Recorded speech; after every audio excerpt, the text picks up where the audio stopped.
Ceci est l'histoire vraie d'un trésor mystérieux et du secret de sa découverte. C'est aussi l'aventure de quelques hommes qui ont cru en leur fortune avant de finir traqués comme des pilleurs d'épaves. Nous, on a trouvé des monnaies de Néron, Adrien, 1er siècle, Gordien le Pieux, Quintil, Claude le Gothique, Galien, Aurélien, 5, 7, 8 empereurs dans un même trésor. Des monnaies sur 300 ans. C'est pas un trésor ordinaire. Sur ce site-là, on a trouvé à peu près, en gros, négociable, 600 à 800 pièces. Une pièce comme ça, l'expert nous avait dit ça vaut dans les 200 000 francs, a été vendue 800 000 euros. Bon, l'autre, on ne sait pas où elle est. L'autre, elle a disparu. Il y en avait une autre, on ne sait pas où elle est. C'est un ensemble qui a une grande importance historique et numismatique parce qu'il vient combler des vides dans une période où finalement on ne connaissait que fort peu de monnaie d'or. Le trésor est et restera sans doute pour très longtemps l'un des trésors, sinon le trésor monétaire le plus important au monde. Ce qui fait l'intérêt du trésor, ce n'est pas uniquement sa valeur, parce que ce sont des objets exceptionnels, c'est bien évidemment toute la possibilité qu'il nous donne de raconter une petite histoire dans la grande histoire d'Europe.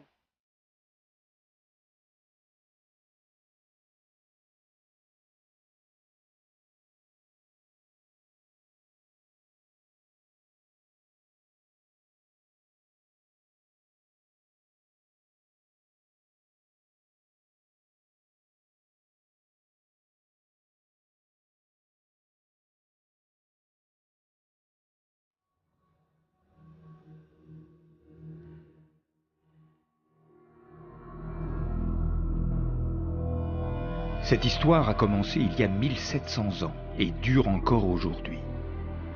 Au IIIe siècle de notre ère, l'Empire romain est en pleine crise. Ses frontières s'effondrent sous les coups des invasions barbares, la Gaule se rebelle, les légions se divisent, proclament ou tuent les empereurs au gré de la fortune des armes. C'est dans cette période trouble, probablement en l'an 273, qu'un navire romain quitte le golfe de Gênes, puis met le cap plein sud. On ne connaît pas sa destination. On ne connaît pas non plus le nom de son propriétaire. Ce que l'on sait, c'est qu'il s'agit d'un personnage important de l'Empire, proche des cercles du pouvoir. L'homme est immensément riche, car il emporte avec lui dans la cale du navire une grande quantité d'objets précieux et des centaines de pièces d'or. Arrivé au large de la Corse, alors colonie romaine, le navire subit une fortune de mer dont la nature reste un mystère. Tempête, incendie, attaque de pirates. La seule certitude de cette histoire, c'est que ce fabuleux trésor n'arrivera jamais à bon port. Il sombrera dans les eaux corses et disparaîtra de la mémoire des hommes jusqu'à un jour de l'année 1985, plus de 17 siècles plus tard. C'est alors un nouveau chapitre qui s'ouvre, celui d'un roman d'aventure. En cette belle journée de fin d'été, la chance sourit à Marc Cottoni, jeune plongeur d'Ajaccio, parti à la pêche aux oursins dans une crique sauvage derrière les îles Sanguinaires. Dans quelques mètres d'eau seulement, quelque chose de scintillant attire son attention.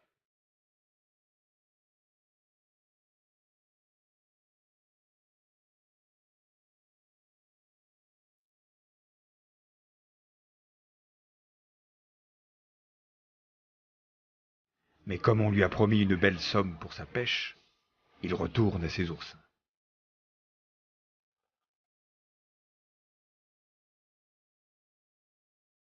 Cela se passe à quelques encablures de la plage du golfe de Lava, où ce soir on l'attend pour l'oursinade. Mais, intrigué par sa trouvaille, il montre d'abord les pièces dorées à un ami, Ange Biancamaria. Ce dernier est aujourd'hui le seul à pouvoir raconter la suite de cette aventure. Marc Cottoni est depuis longtemps tombé sous les balles de tueurs qu'on n'a jamais retrouvés. On ne savait pas du tout ce que c'était. Après vérification sur des bouquins qu'on avait trouvés, il s'est avéré que c'était des pièces romaines du IIIe siècle. Et qui avaient un certain prix, qui avaient une certaine valeur. Donc à partir de là, on s'est concerté, puis on a décidé de partir à la chasse au trésor.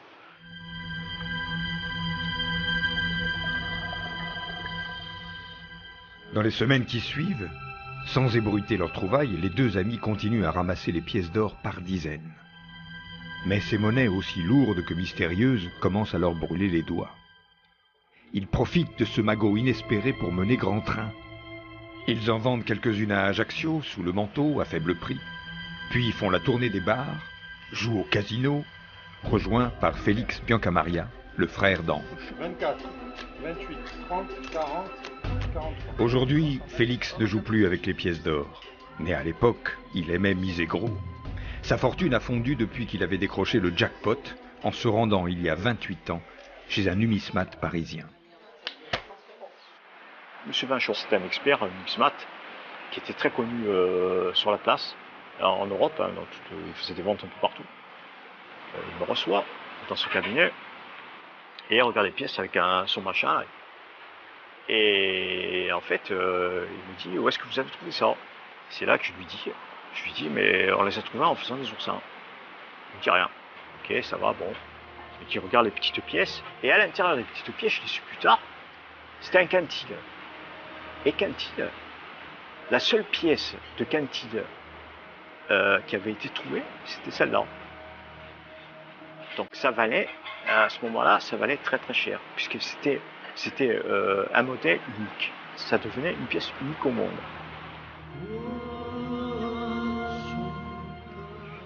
Je dis alors, on fait quoi? Elle me dit, je sais pas. Je descends dans la salle de coffre et je reviens. Et je ressors de son cabinet avec 80 millions de centimes de l'époque. Après, c'est la valse des billets, on comptait plus, quoi. Et toute la Corse en parlait. Et donc, tous les gens, plus ou moins dégourdis ou plongeurs, essayaient d'avoir des renseignements sur cette histoire. José Chiappe est un plongeur et un chasseur. Il ne mettra pas longtemps à remonter la piste qui mène à la crique aux pièces d'or. Mais la grande majorité des monnaies dispersées sur le fond, celle facile à trouver, a déjà disparu, ramassée par l'équipe des Biancamaria. Avec son ami Michael Olmeta, José Chiappe doit utiliser des moyens plus importants. Et pas seulement sous l'eau.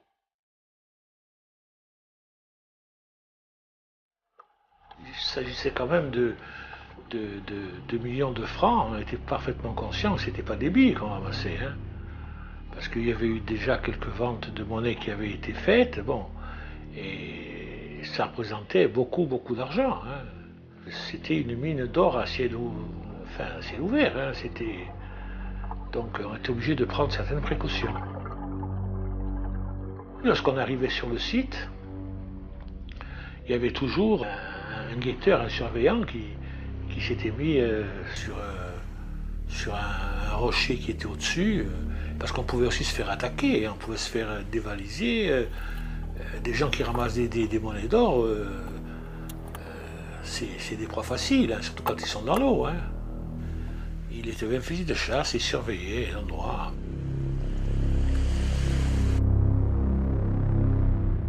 Les deux équipes se partagent le territoire sans qu'il y ait de casse ou mort d'homme. Mais leur appétit augmente. L'or et les sommes folles leur font tourner la tête. Les frères Biancamaria décident alors de tenter un gros coup pour tirer le maximum de leurs plus belles pièces. La vente avait été organisée sur les conseils d'un expert qui s'appelait Vinchon à Paris et qui nous dit il n'y a pas de problème, on peut faire une vente aux enchères à Monaco et qui nous prend 18 pièces d'or. Et c'est de là qu'à partir de ce jour-là, tout est parti en fait. Quelque temps après, on a un article dans le journal, en gros titre, l'or de lave en vente à Monaco. Et ben là, l'enfer a commencé. L'enfer va commencer avec cet article daté du 7 novembre 1986 qui accuse les découvreurs du trésor de piller des richesses archéologiques des eaux corses et les numismates de disperser sans scrupule un trésor national. Et le journal d'affirmer, sans en donner la preuve, que ces pièces d'or rarissimes proviennent de l'épave d'un bateau romain trouvé tout près d'ici.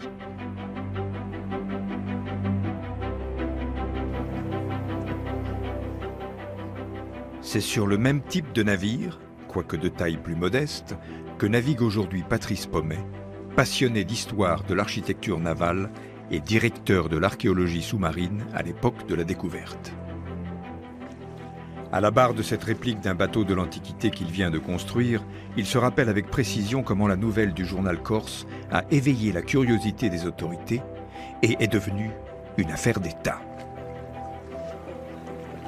Je reçois un coup de téléphone de la sous-direction de l'archéologie et donc le ministère de la Culture me demandait des informations sur ce trésor monétaire parce qu'il était signalé comme le trésor de lava provenant d'une épave sous-marine. J'ai fait prendre par le cabinet du ministre de la Culture un arrêté de classement d'une des monnaies qui était mise en vente à Monaco, et le fait même de classer la monnaie interdisait son exportation à l'étranger, donc interdisait sa présence dans la vente aux enchères de Monaco, et du coup ça a tout annulé. Et une enquête a été diligentée par la gendarmerie d'Ajaccio. Les gendarmes corses partent alors à la chasse au trésor, ou plus précisément, de ses pilleurs. Mais l'enquête s'annonce difficile. Le dossier, mince. Lieu exact et date du crime inconnu, pas de suspect, ce n'est qu'une suite d'énigmes.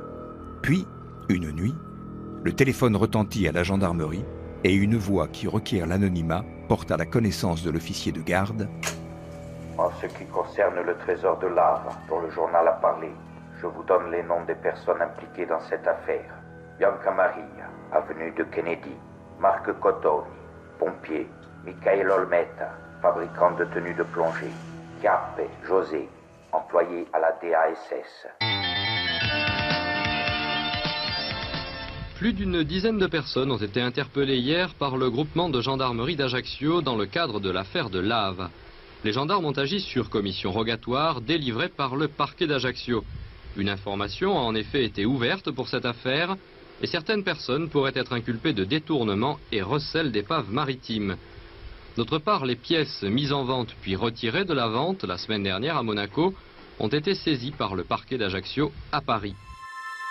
Au terme de leur garde à vue, 8 plongeurs corses et 2 numismates parisiens sont mis en examen, puis remis en liberté. Les gendarmes connaissent maintenant l'endroit d'où viennent les pièces d'or. Commence alors le dernier épisode de l'histoire mystérieuse du trésor de Lava, où les enquêtes policières et historiques vont se poursuivre en parallèle, se croiser, se compléter. La question qui est posée par le trésor de Lave, c'est pour un historien, c'est une question magnifique.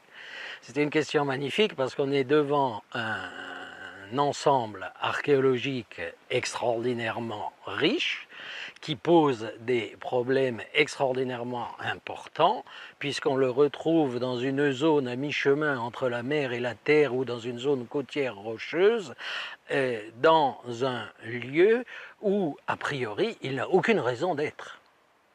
À mes yeux, il n'a aucune raison d'être là. Et s'il est là, cela veut bien dire qu'il s'est produit un certain nombre de choses extrêmement importantes et que ces choses importantes, eh bien, nous, les historiens, nous devons essayer de les découvrir, de les comprendre et essayer de les analyser. En 1986, l'enquête historique commence par la recherche de l'épave effectuée par les archéologues du Drasme sous la direction de Patrice Pommet. En compagnie des gendarmes, ils plongent dans la crique au trésor, explore les environs, s'aventure dans les failles et les grottes. Trouver une épave permettrait de comprendre les raisons du naufrage et de découvrir les origines du trésor, peut-être même de remonter jusqu'à son mystérieux propriétaire. Un jeune plongeur archéologue, Michel Lourd fait partie de l'équipe. C'est lui qui, succédant à Patrice Pommet, dirige aujourd'hui les recherches et le service de l'archéologie sous-marine en France, basé à Marseille. C'est là, dans les réserves remplies des vestiges des fonds des mers, qu'il revient sur les questions qui l'obsèdent encore aujourd'hui et auxquelles il cherche toujours des réponses. En 1986, lorsque nous sommes intervenus en Corse avec Patrice Pommet, la question évidemment c'est est-ce qu'il y a une épave, d'où viennent ces pièces qui circulent à Ajaccio, qui sont vendues ailleurs chez les numismates. Et évidemment, pour un archéologue sous-marin, c'est la localisation, d'où est-ce que ça vient. Et moi j'ai fait quelques plongées, on m'a montré des roches d'où le trésor était censé venir, mais globalement, une chose est certaine, on ne trouvait pas d'épave. On a été inculpé de choses qu'on n'a pas fait. Parce qu'on a été inculpé de détournement et recel d'épave maritime, alors qu'il n'y a jamais eu d'épave, il n'y a jamais eu de bateau. Parce que le trésor de lave, c'était un trésor au départ qui était caché à terre, à terre et sur le bord de mer, c'était à 10 mètres du bord de mer. Bon, il s'est trouvé que le niveau de l'eau est monté, ce qui était à terre s'est retrouvé dans l'eau, mais il n'y a jamais eu d'épave à l'endroit. C'est évident que le trésor est venu en bateau à lave, parce qu'il n'y avait pas d'avion à l'époque, mais ce n'est pas un bateau qui a coulé, c'est pas comme lorsqu'on trouve un chargement d'amphore sur un bateau, ça n'a rien à voir. Comment inculper les pilleurs d'épaves lorsqu'il n'y a pas d'épave? C'était la question centrale de toute l'instruction. Il faut savoir qu'aux yeux de la loi, une épave est aussi bien un navire entier que son moindre débris. D'ailleurs, depuis l'affaire de Lava, le mot épave a été remplacé dans les textes par le terme bien culturel maritime. Ce qui compte, c'est si l'objet a été trouvé en mer ou sur terre. À la différence des découvertes à terre, où l'État, le propriétaire du terrain et l'inventeur peuvent avoir des droits particuliers sur l'objet découvert, les biens culturels découverts en mer relèvent de l'autorité et appartiennent à l'État. Alors qu'est-ce que c'est les biens culturels maritimes? C'est tous les objets qui présentent un intérêt historique, archéologique ou artistique, et c'est une notion très large. Ça veut dire quasiment depuis l'aube de l'humanité jusqu'à une date très récente.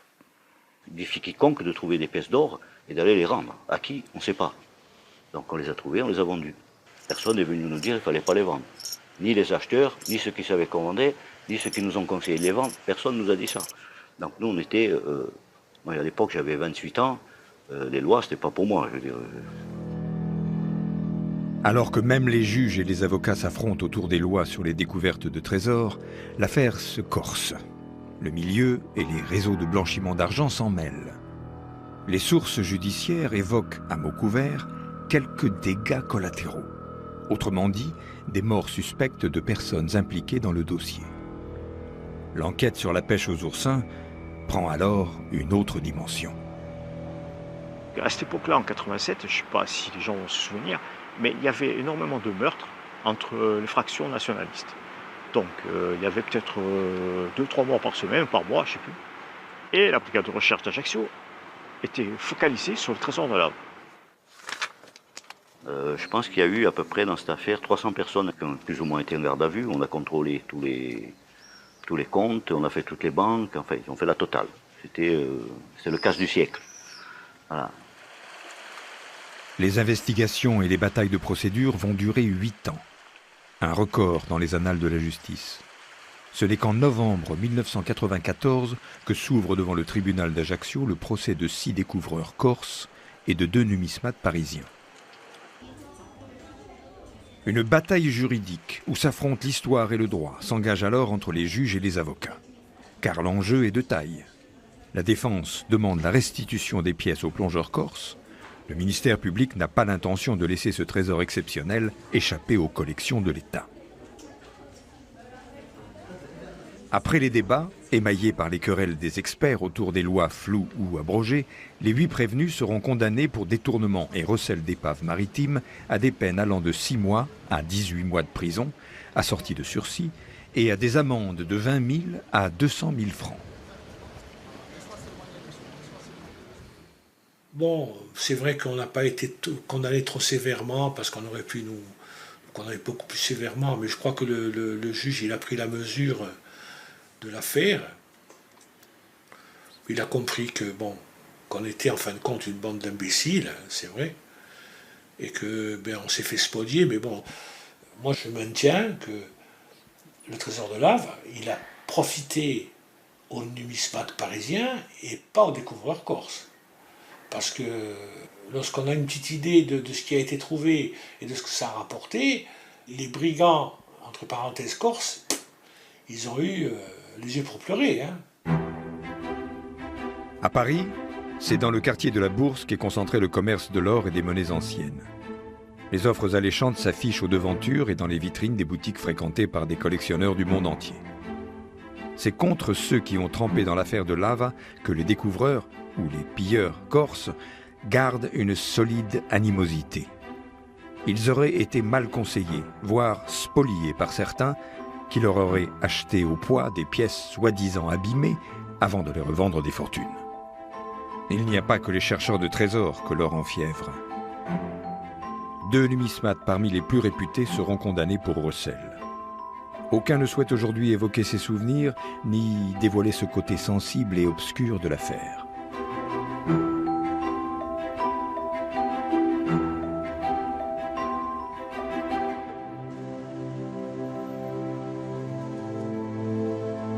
La fin du procès permet enfin d'ouvrir le volet le plus passionnant du trésor corse, celui de la plongée dans l'histoire de l'Antiquité.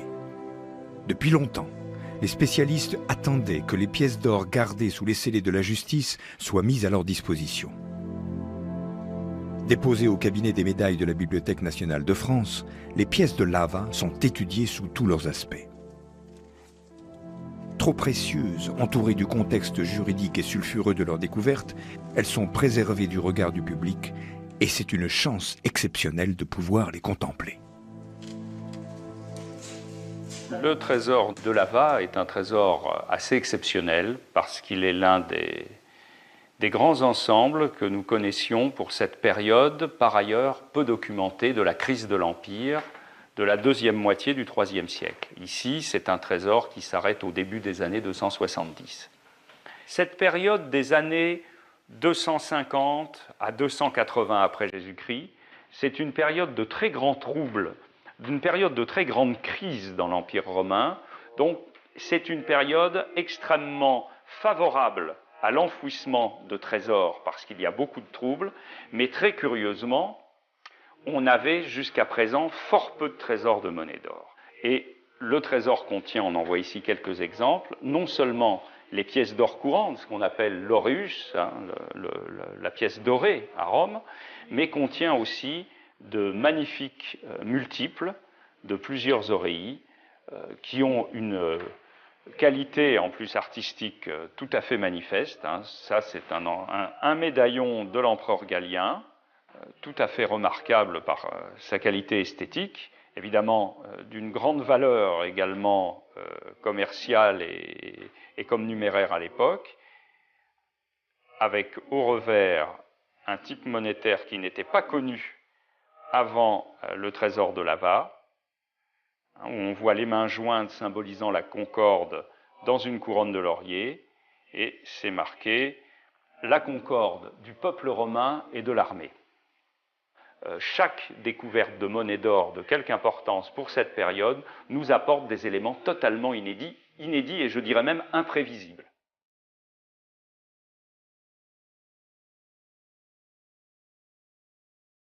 Après avoir été étudiées par les numismates, les pièces de Lava sont enfin mises à la disposition des historiens qui vont tenter d'en obtenir des données nouvelles sur l'économie et sur la vie politique de l'Empire romain.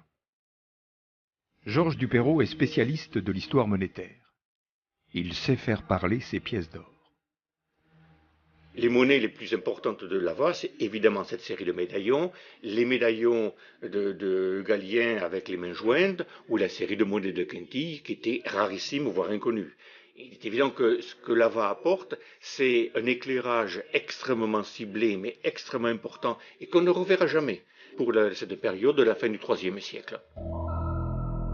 Cette période commence avec l'empereur Galien, qui en l'an 260 succède à son père Valérien, battu et capturé par les Perses.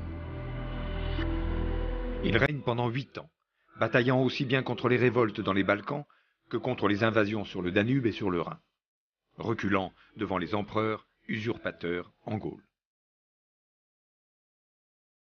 Il meurt en 268, assassiné par ses propres soldats.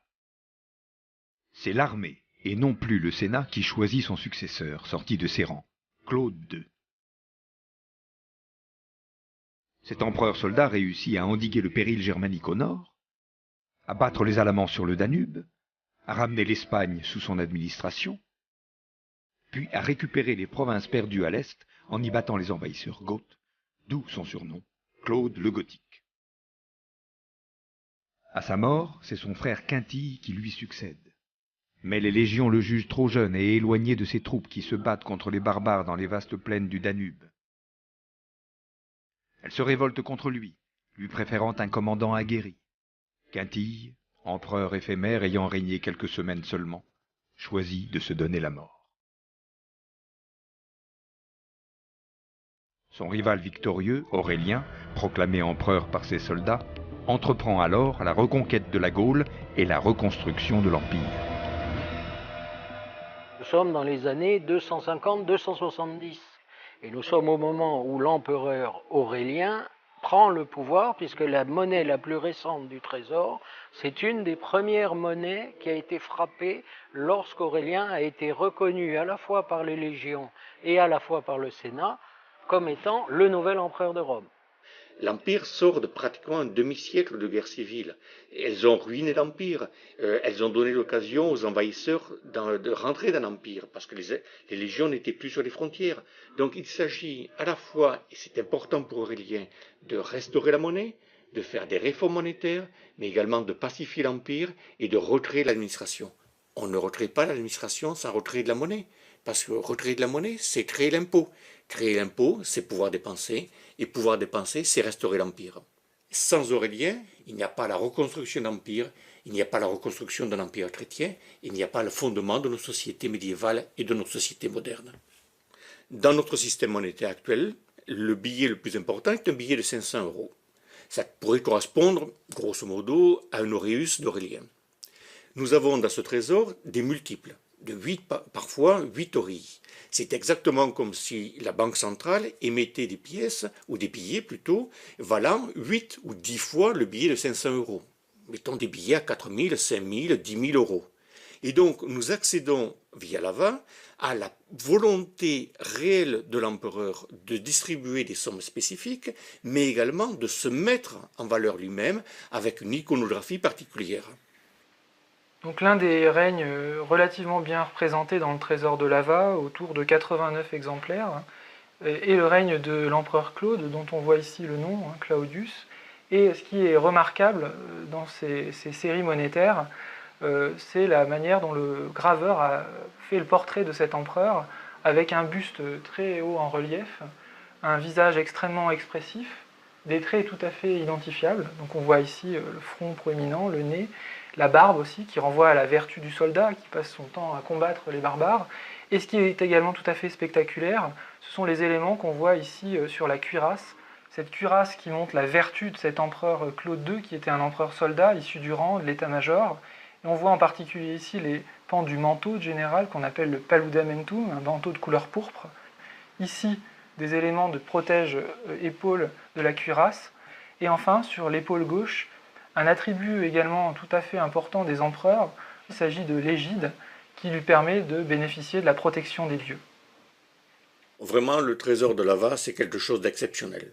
C'est exceptionnel parce que les médaillons et les monnaies d'or distribuées aux très hauts fonctionnaires sont rarissimes. Et ce qui est important, c'est de retrouver toutes les monnaies pour bien comprendre ce qui s'est passé à la cour impériale, pour bien comprendre l'histoire du propriétaire et pour bien comprendre la circulation monétaire, parce qu'on n'en aura jamais d'autres. Retrouver toutes les pièces vendues clandestinement, c'est devenu l'obsession de Michel Lourd depuis que le volet judiciaire de l'affaire a été refermé. Un peu trop vite à son goût. Les 83 monnaies saisies lui semblent être une maigre prise par rapport à la quantité estimée du trésor. Plus de 1000 pièces. En 2006, moi j'ai été nommé directeur du Drasme. Depuis plusieurs années déjà, je trouvais qu'il y avait une espèce d'accroissement des risques de pillage. Et j'ai constaté qu'il y avait des pièces de l'Ava dont on signalait les ventes sur Internet et qu'il en circulait sans doute un certain nombre de cette manière. Moi j'ai eu Internet en 2000, et puis un jour en cherchant Internet, j'ai trouvé des pièces de lave en vente aux enchères, faites par des cabinets de numismatiques allemands, suisses, et là personne n'a rien dit. Ça a duré 4-5 ans, personne n'a rien dit. Donc, bon, c'est ce qui m'a conduit à saisir le parquet, à prévenir la justice, et c'est là qu'a commencé la nouvelle affaire ou la nouvelle vie de l'affaire de Lava. La chasse aux pièces d'or dispersées sur la toile et à travers le monde commence. Face à l'étendue de l'affaire, Interpol est saisi. En France, 2 services spécialisés dans le trafic des œuvres d'art sont chargés de l'enquête. La douane judiciaire et l'OCBC, l'Office central de lutte contre le trafic de biens culturels. C'est l'un des officiers de cette branche de la police judiciaire qui accepte de dévoiler les coulisses de cette traque, à condition que son identité reste secrète. L'enquête avait débuté sur une monnaie singulière et très vite, les enquêteurs en charge du dossier avaient la conviction qu'un des objets prestigieux du trésor de Lava allait refaire surface. Cet objet prestigieux, c'est un plat en or massif unique au monde, dont l'existence a été évoquée pendant le procès en 1995. Mais tous les protagonistes ont à l'époque déclaré qu'il s'agissait d'une invention et de pur fantasme. Nous avons eu à un moment donné la quasi-certitude que le plat du trésor de Lava était en circulation.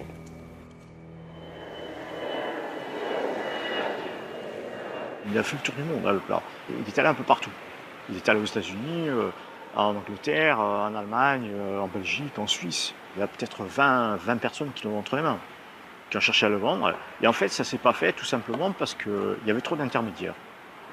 Donc l'affaire ne s'est pas faite et on m'a demandé de monter le chercher en Belgique. Le travail de policier, celui d'être un chasseur et d'attendre le moment opportun. Le moment opportun s'est présenté quand nous avions la quasi-certitude que cet objet revenait en France. Donc je me suis déplacé à Bruxelles et c'est en redescendant de Bruxelles que je me suis fait arrêter par un commando de policiers français voilà, qui m'ont saisi le plat et qui m'ont gardé pendant 5 jours, 3 jours en garde à vue et 2 jours en prison. C'est un film, c'est comme dans un film policier, quoi.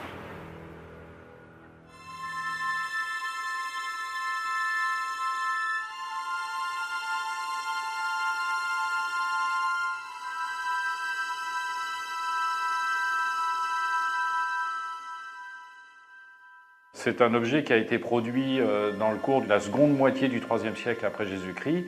Je pense que c'est le 7e objet de cette nature, et non pas le 7e plat, le 7e objet en or que l'on connaisse pour la période. Et en tout cas, pour sa forme, pour son décor, il est unique au monde. Il pèse un peu moins de 900 grammes. On voit qu'il y a dessous un anneau de préhension. Donc il a subi évidemment quelques dommages, hein, puisqu'on voit qu'il est ovalisé. Actuellement, les chiffres que les spécialistes nous donnent pour estimer la valeur d'un tel objet, c'est entre 1,5 million d'euros et 6 ou 7 millions d'euros. Le plat s'ornait à l'origine d'un médaillon à l'effigie de l'empereur Galien, arraché par les pilleurs, revendu à lui seul une fortune. Ce médaillon prouve que le plat a été fabriqué sur ordre spécifique de cet empereur, pour récompenser une personnalité exceptionnelle de ses services. L'objet mythique, disparu pendant 17 siècles, a donc été tenu en main par Galien, qui l'avait remis à un dignitaire mystérieux, avant que ce dernier ne s'embarque sur un navire dont l'épave gît peut-être encore dans les eaux corses. Qu'est-ce qu'un ensemble aussi central fait dans une région aussi marginale ? Je n'ai pas d'explication, je dirais, de type policier. Je ne crois pas que ce soit lié au mauvais temps. Moi, je pense que c'est un bateau qui s'est arrêté, qui a déposé ces choses et qui, visiblement, n'est jamais venu les reprendre. On n'a trouvé aucune épave dans les environs ou trace d'épave permettant de justifier d'un naufrage. Cette hypothèse n'est pas partagée par le patron de l'archéologie sous-marine, qui dispose d'un tout nouveau navire de recherche, l'André Malraux. Première destination, le golfe de Lava. Personne n'a jamais prouvé qu'il y ait une épave directement connectée à l'histoire du trésor de Lava, mais personne n'a jamais prouvé le contraire. Ça justifie donc pour nous d'envisager une prospection systématique en tirant des profils assez proches les uns des autres pour vérifier s'il n'y a pas sur le fond un bateau. Le problème, c'est que la mer est immense, que les hypothèses, on peut en échafauder pendant des dizaines d'années parce que toutes sont plus séduisantes les unes que les autres, parce que finalement, elles ne sont pas rattachées à un fait précis, donc elles permettent de rêver. D'autant que il n'est pas certain qu'il y ait eu naufrage. Il peut y avoir eu vol, disparition d'un canot, les gens sont partis avec. Donc, si on trouvait un naufrage qu'on situait dans ce contexte du IIIe siècle après Jésus-Christ, ça deviendrait notre chaînon manquant. Les recherches effectuées auparavant par faible profondeur n'ayant rien donné, l'équipe décide d'emblée d'utiliser toute la technologie du bateau. Robots télécommandés équipés de caméras, sonars, magnétomètres sont utilisés pour ratisser les fonds aux abords du golfe. Et une question hante les chercheurs. Que peut-il rester d'un navire en bois immergé depuis 17 siècles? Là, tu vois, devant toi, là, regarde là. Ça. Voilà. Tu es repassé à 15 mètres du fond par moment, c'est très bizarre, tu as des petits canyons. Ah oui, mais là ça serait peut-être intéressant d'aller voir. On organise 3 palanquets sur les 3 points là, qui me paraissent les plus durs.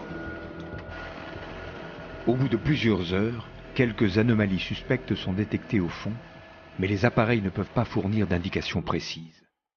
Il faut des plongeurs et les yeux expérimentés d'un archéologue pour y voir clair.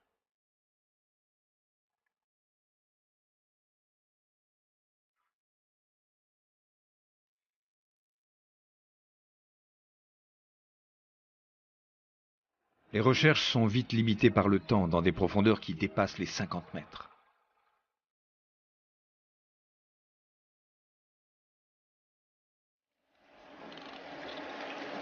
Le fait de n'avoir rien trouvé ne prouve pas qu'il n'y a pas d'épave. Simplement, c'est toujours l'aiguille dans la botte de foin. On utilise des méthodes qui sont cohérentes, qui devraient donner des résultats, mais encore faut-il qu'à un moment ou un autre, au cours de nos relevés, de nos prospections systématiques, que l'on passe à la verticale ou très près du site. Ce qui, à l'évidence, ne nous est pas arrivé aujourd'hui. La première campagne de recherche n'ayant pas apporté d'éléments nouveaux, Franca Sibeccini, chargé au drasme du littoral corse, se rend à Rome pour suivre l'enquête historique dans les archives. C'est à la bibliothèque Farnèse que se trouvent les documents et les ouvrages les plus anciens sur l'histoire de l'Empire romain. Franca y a rendez-vous avec Nino Fassella, spécialiste de cette période, qu'elle avait chargé de compiler toutes les sources pouvant permettre d'éclaircir l'histoire du trésor et de son mystérieux propriétaire. Nel nostro caso, ad esempio, il lotto più antico che fa parte della composizione del tesoro è costituito probabilmente da un donativo ricevuto dal nostro personaggio nel 262-263 in occasione dei decennali dell'impero di Gallia. Sicuramente doveva essere già un funzionario civile o più probabilmente militare. Si arricchisce velocemente, probabilmente non è un membro di una famiglia patrizia, perché nel tesoro noi non abbiamo ritrovato oggetti personali come argenterie, gioielli di famiglia. Si tratta quindi di un personaggio non di origine nobile che si arricchisce soltanto grazie alla sua carriera e che comunque contribuisce a darci l'idea dell'identikit del personaggio, che quindi ebbe una carriera rapida, veloce. È possibile che quello che poi fu il suo ultimo viaggio fosse un viaggio di trasferimento verso un nuovo incarico che era stato destinato in un'altra regione del Mediterraneo e che quindi lui abbia portato con sé anche tutte le ricchezze che aveva accumulato. Certo, tu hai un'idea. Beh, diciamo che è estremamente difficile attribuire un nome al proprietario del tesoro. Tuttavia qualche possibilità c'è, ad esempio.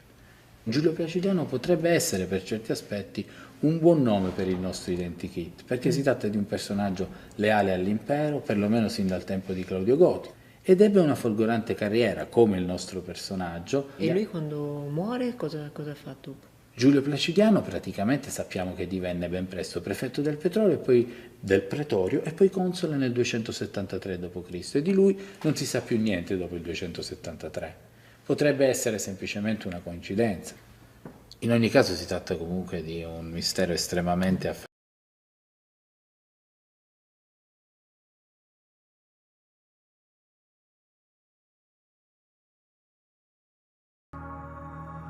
Mais qui sait? Son buste se trouve peut-être dans un musée, parmi d'innombrables statues de dignitaires romains anonymes, et peut-être qu'un jour on retrouvera sa trace.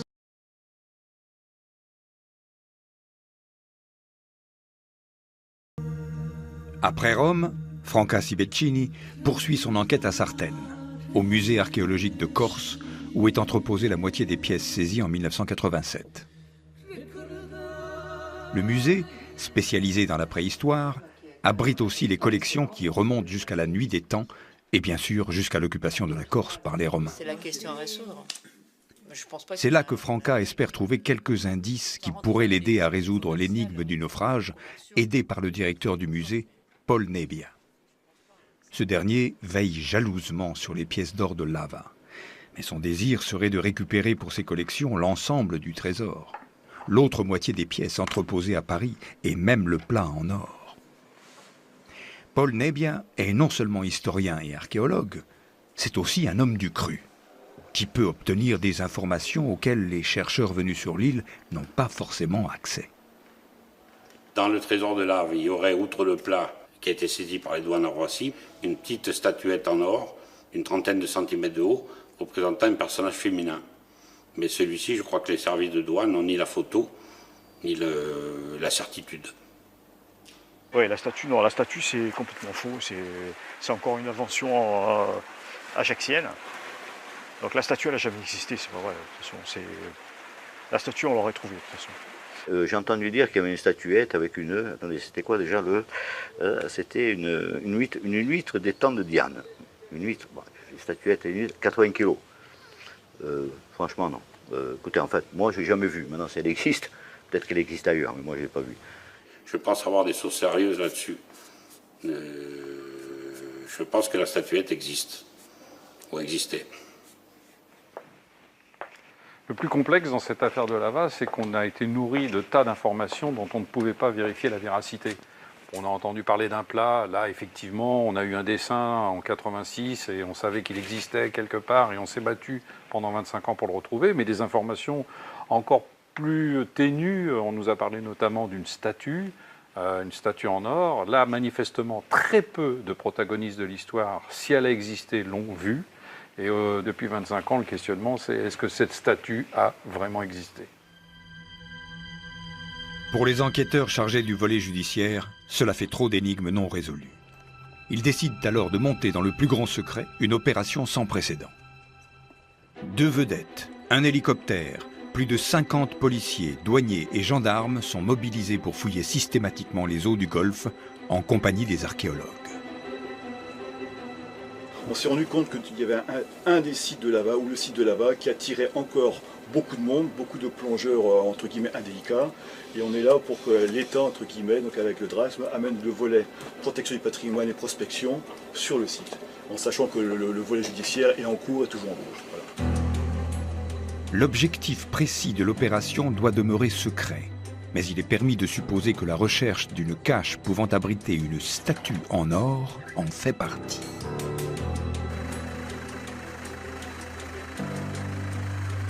Le but ici, c'est quasiment le but central de l'opération, c'est qu'à la suite de l'enquête qui a été menée par la police judiciaire et les douanes depuis maintenant pratiquement 2 ans, un certain nombre d'informations ont été recueillies, dont certaines convergent vers cette roche qui semble plus particulièrement intéresser un certain nombre de ceux qui ont pillé le site de Lava.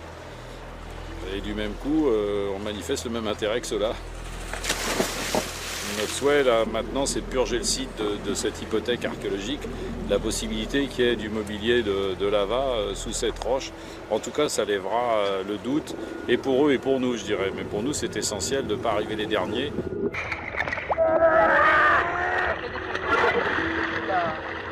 Non, c'est pas possible.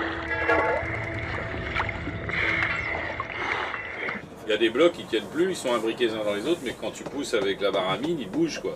Le problème, c'est que c'est des blocs qui font peut-être 400-500 kilos, donc on n'arrive pas à les manipuler. Et comme on ne peut pas utiliser l'unité de levage parce qu'il n'y a pas assez d'eau, il faut regarder demain, il faut pétarder ces deux roches, et si c'est une cache, c'est sous le bloc encore. Hein. Alors là, c'est chaud, quoi. Le lendemain matin, l'équipe des archéologues décide d'utiliser les grands moyens.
Fracturé par les explosions, le rocher a enfin bougé. L'information recueillie par l'enquête se révèle exacte. C'est rare de trouver une cavité aussi parfaite, assez profonde.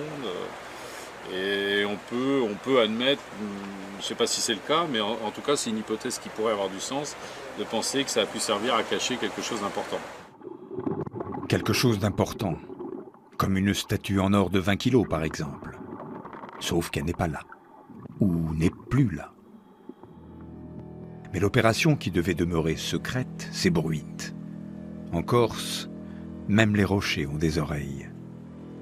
C'est alors que José Chiap, condamné lui pour destruction de sites archéologiques, décide de nous livrer une ultime confidence et la clé de l'énigme. On dit, voilà. On dit qu'une statue a été trouvée. Moi, j'ai rien trouvé. Ah ben voilà. Si je l'avais trouvée, elle y serait encore. Voilà, on dit qu'une statue a été trouvée. Voilà.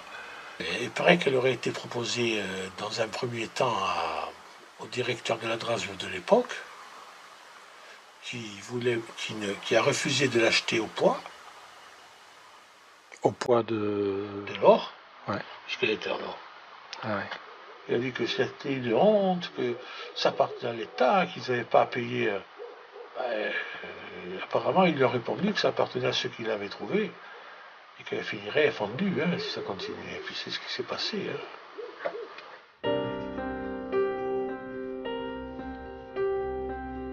On découvre, c'est tragique, que l'objet a disparu, quoi.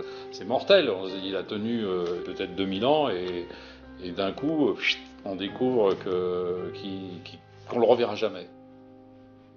Donc on a d'abord une résignation et puis à un moment on se rend compte qu'il y a peut-être des gens qui ont un souvenir précis de cette statue et que peut-être un mec qui a du talent peut peut-être nous restituer l'objet par le dessin et puis le peaufiner. Stylistiquement, ça va parler à des spécialistes de la statuaire. Voilà. Un témoin s'est en effet discrètement manifesté auprès de Michel Lourd, à condition que ni sa voix, ni son visage, pas même sa main ne puissent être identifiés. Il a accepté de donner une description détaillée pouvant servir à la création d'un portrait robot de la statue. On voit qu'il avait sûrement quelque chose dans la main, hein. Soit un outil, soit quelque chose.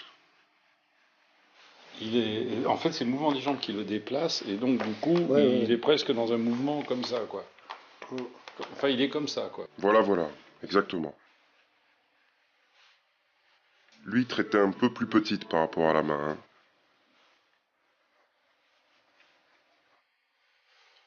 Vous l'avez vu quand, la dernière fois, cette statue? Eh ben, il y a une 30aine d'années. Ben, vous êtes sûr de votre souvenir, là? Oui, tout à fait. C'est des choses qu'on n'oublie pas, ça. C'est parfait. Elle était exactement comme ça. Donc on est là aujourd'hui dans cette enquête qui qui suit l'enquête de police, qui est parallèle, qui se croise avec. Et moi, je me dis, voilà, c'est tant qu'il y a une once de mémoire, il faut la sauvegarder. Et alors, elle passait où? Elle est passée dans les dents des gens d'Ajaccio, hein, parce que l'or, ça se vend au mécanicien dentiste. En plus, c'est de l'or natif, c'est de l'or pur. Les bonhommes, il y a beaucoup de clients hein, pour acheter. Voilà. Alors, il y a les sourires dans Ajaccio? Ah, il y a beaucoup de dents en or qui viennent du trésor de l'Arve, apparemment. Ça.